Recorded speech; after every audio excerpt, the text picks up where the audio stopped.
Hello champions, welcome back to another episode.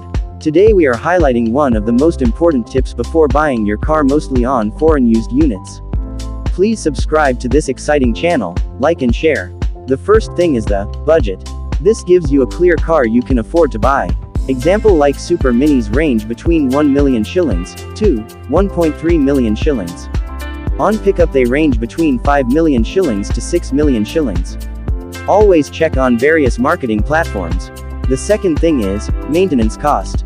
Car don't have the same maintenance cost. Mostly Japan unit have low maintenance cost compared to European units. Always check 1. The spare parts availability. 2. Spare parts costs.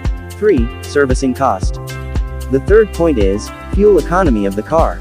Fuel is one of the crucial tip, because it affects you on a daily basis. Fuel efficient car are either hybrid cars or super minis. There is also an option of powerful cars with turbos. The fourth point is use of the car. There are either family cars, e.g. vans and mostly 7-seaters.